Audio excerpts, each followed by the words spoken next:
Gracias por continuar en Primer Plano. Nuestro invitado está con nosotros, licenciado Amadeo Peralta, abogado, experto en delitos bancarios y fraudes bancarios. Con él vamos a hablar en esta noche. Amadeo, gracias por acompañarnos. Bienvenido en Primer Plano. Un placer para mí. ¿Cómo se siente, señor? Bien. Vamos siempre bien. Qué bueno. Un placer para mí y felicidades a todo el que ha podido llegar a sus casas a esta hora. Sí, Así mientras es. nosotros estamos aquí informando al pueblo. Así es. La República Dominicana todavía no sale de los escándalos de delitos y fraudes bancarios, y cada vez viene un grupo nuevo y grupos que están operando y siempre le dan el palo de la gata, como decimos en buen dominicano, a los ahorrantes. ¿Qué es lo que está pasando aquí? Tu pregunta puedo definirla brevemente. El atractivo de los intereses, el atractivo de un dinero suculento, un poco más grueso, ha sido uno de los mayores atractivos y es lo que ha permitido mucho fraude. Yo te puedo mencionar, por ejemplo, pasó un fraude en Corporación de Créditos RONA. Eso era una corporación que funcionaba en la avenida San Martín, en la capital. Cuando la tasa de interés bancario andaba en un 6%, te pagaban un 28%. Imagínate el atractivo que era para muchas personas. Y fíjate también que ellos duraron un buen tiempo pagando esos intereses. Pero llegó un momento en que esa vorágine ya se convirtió en insostenible. Otro caso también que ha llamado mucho la atención de personas es el depósito de sus ahorros en financieras ilegales. ¿Qué es una financiera ilegal? Son aquellas que no están autorizadas por la Superintendencia de Bancos a operar. Y la mayoría de esas instituciones cometen fraude financiero cuando violan el artículo 3 de la Ley Monetaria y Financiera, cuando se refieren a la intermediación y a la captación. Para una persona captar dinero del público y prestarlo necesita una autorización de la Junta Monetaria. Inmediatamente esas financieras no tienen esa autorización, tu dinero casi siempre está en riesgo. ¿Y entonces cómo operan? Operan totalmente porque las autoridades se hacen de la vista gorda.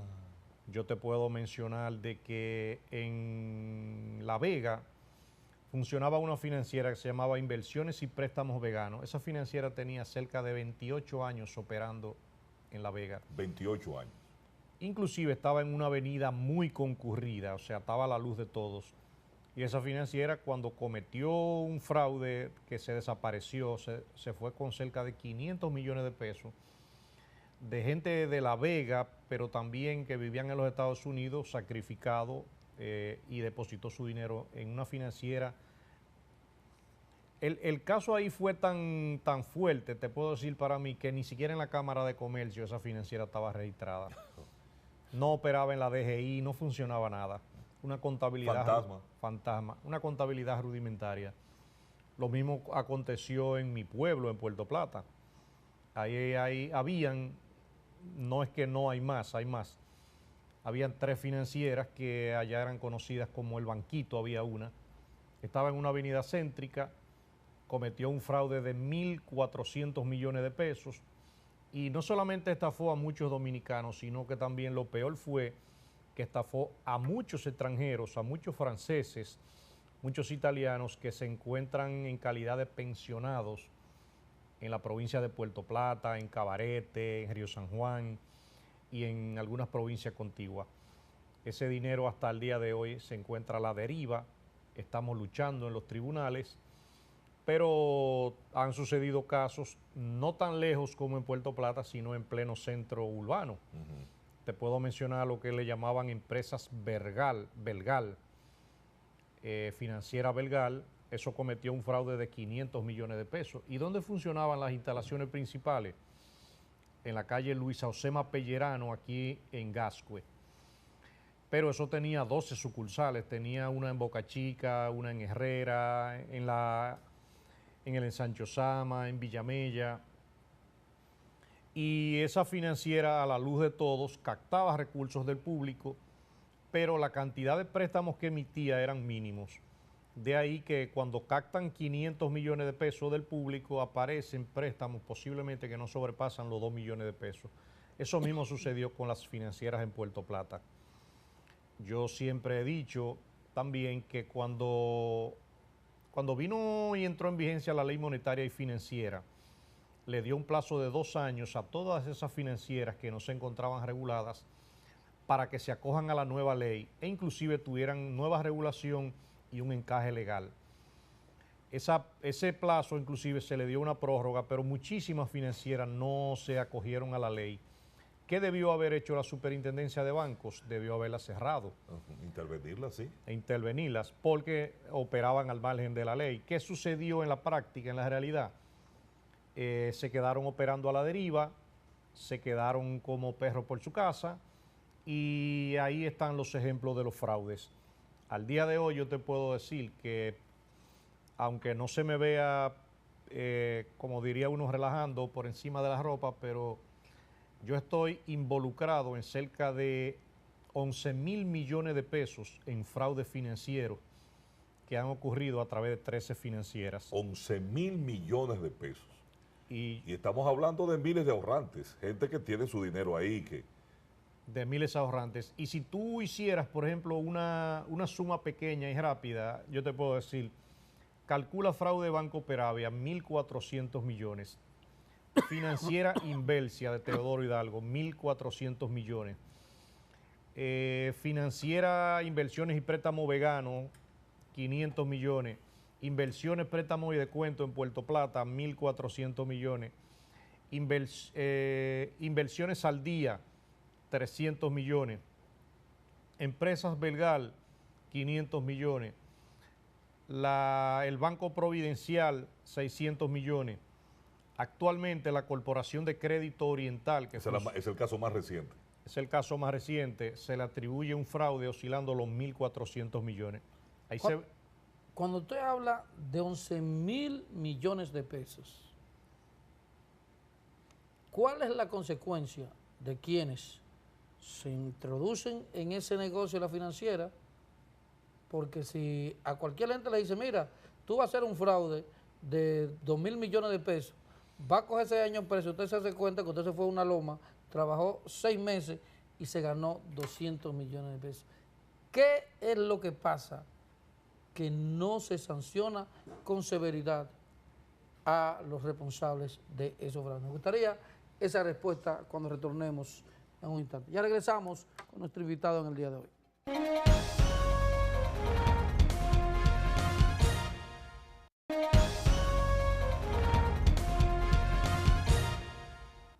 Gracias, continuamos con nuestro invitado, licenciado Amadeo Peralta. Cuando nos fuimos a la pausa, yo le decía, ¿cómo?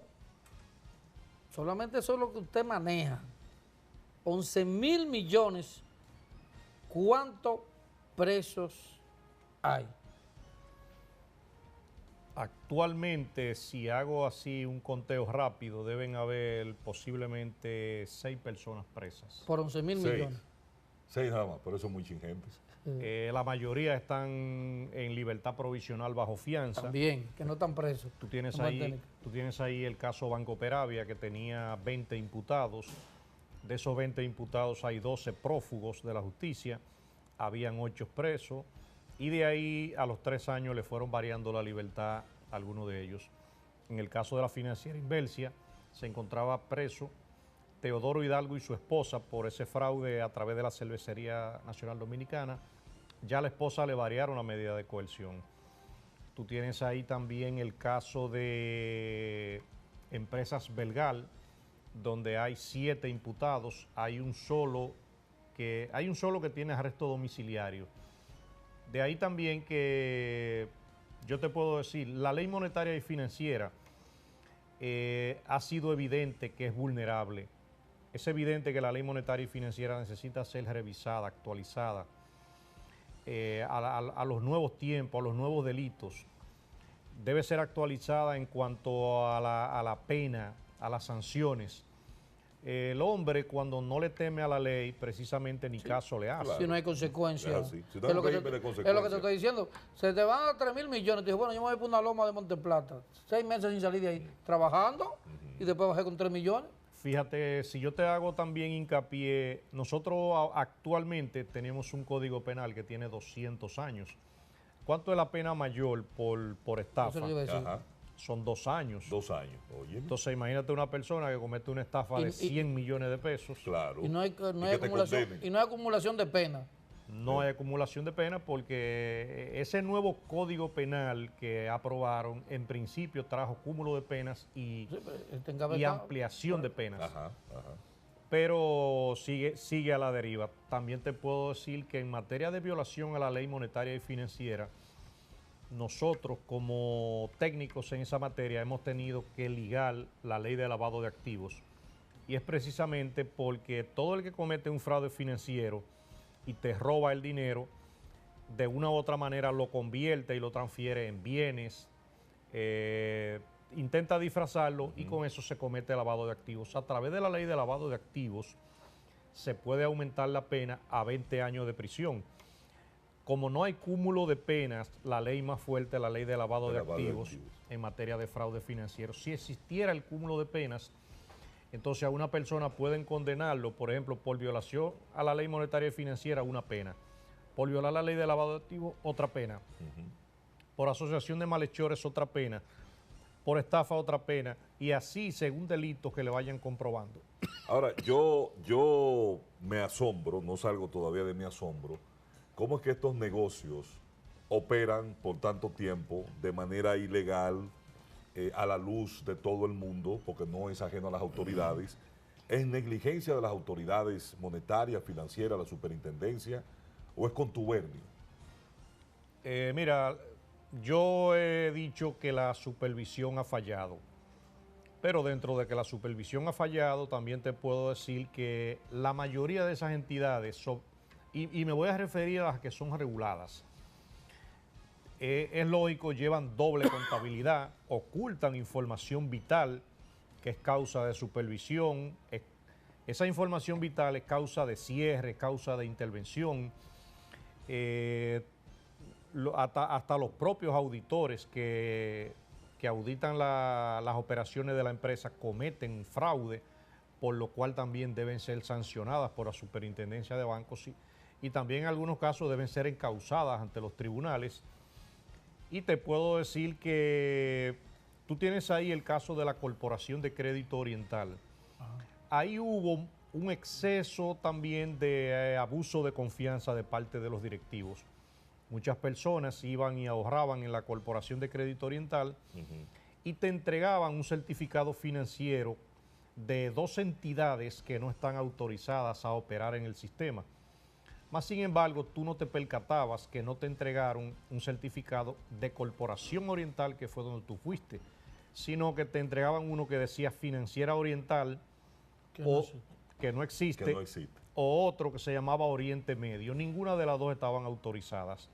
Es bueno también que todo el que está en su casa sepa que las corporaciones de ahorro y crédito y los bancos de ahorro y crédito no están autorizados a recibir captaciones de depósitos en dólares.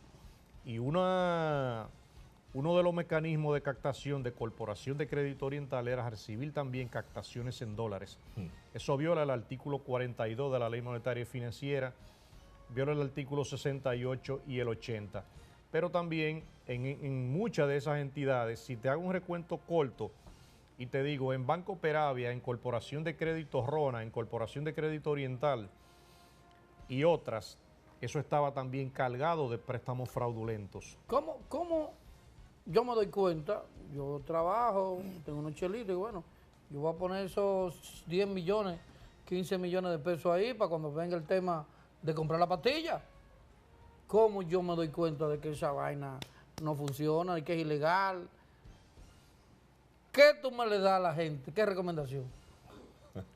A raíz de nuestra intervención y de sacar a la luz tantos fraudes que han venido sucediendo, la Superintendencia de Bancos se vio obligada prácticamente a abrir un portal en su página web, un capítulo donde te dice primero cuáles instituciones están autorizadas a operar en el sistema. Y actualmente también están abriendo un capítulo para que tu certificado financiero que te han entregado en una de las instituciones reguladas, tú puedas validarlo online y saber si está registrado o no, que es uno de los grandes problemas. A veces cuando te traigo el caso Banco Peravia, yo te digo, en el Banco Peravia, muchas personas iban a ese banco, la Churchill, un edificio majestuoso, Sí, sí. y te entregaban un certificado financiero que decía Banco Peravia. Pero ¿qué pasa? Era un certificado financiero falso. Pero la mayoría de las personas no iban a la superintendencia, no averiguaban y lo daban por bueno y válido.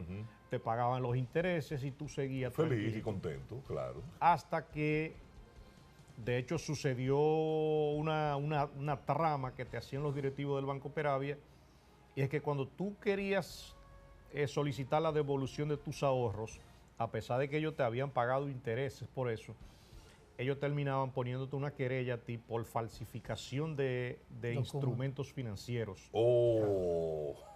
Entonces, varias personas estuvieron en un peligro de caer preso con un certificado en la mano de 30, 40 millones de pesos Con su dinero. de su dinero Sí, que su te dinero. habían robado ellos mismos a través del sistema. Y entonces se querellaban contra ti, pero mira qué cosa. Exacto. Yo iba a decir una frase, pero muy hiriente. Pero, porque es que este mundo anda así. Entonces, lo recomendable es que si yo pongo unos chelitos, verifique en el portal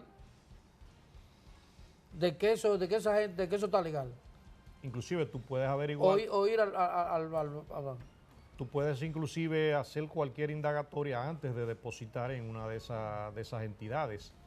Y todo eso es para que no te confundan. El problema de la gente está que cuando te dicen que están pagando 20, que 22, que 18, la avaricia, tú La sabes. avaricia, Entonces, sí.